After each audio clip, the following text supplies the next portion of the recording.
Escoltem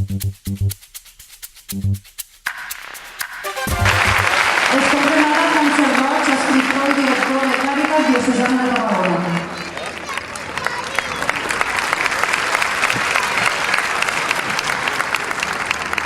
Molt bon vespre.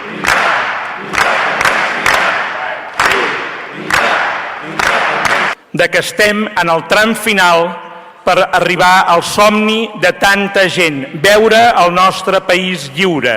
El nostre futur ja no passa per la via espanyola, passa per la via lliure cap a Europa i això, afortunadament, la majoria d'aquest país ja ho ha entès.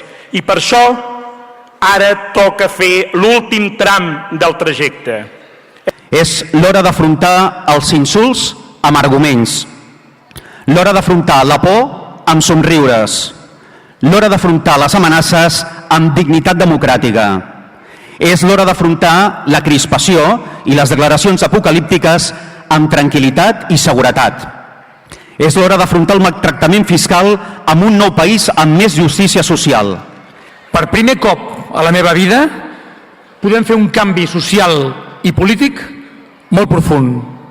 I ho podem fer precisament perquè la mida del país que crearem ens permetrà ser flexibles, ens permetrà ser propers i ens permetrà fer polítiques des d'una dimensió més humana.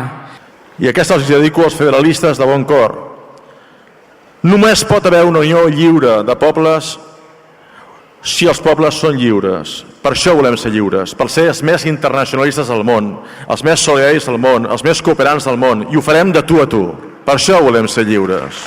És per desmentir una cosa, això no és un tema de la gran burgesia catalana, ens menteixen una vegada més. La gran burgesia catalana ja sabem on ha estat, sempre en qui ha estat.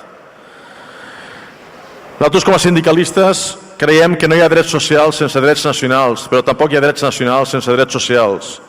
Les candidatures independentistes són dues, la CUP i Junts pel Sí. Tots els vots que vagin a unes altres seran comptats amb els dels enemics de la llibertat de Catalunya. Tots nosaltres tenim la paraula. Ho volem per una terra neta i una justícia justa que castigui els corruptes. Ho volem per garantir una vida plena a la llengua i la cultura nacionals. També ho volem per perdre de vista els Felipe, tots els Felipe, els Mariano, els José Mari, els Alfonso, els Bonos, els Malos, tots. Tot aquest estat que encara és l'hora que ha de demanar perdó per l'assassinat del president Companys.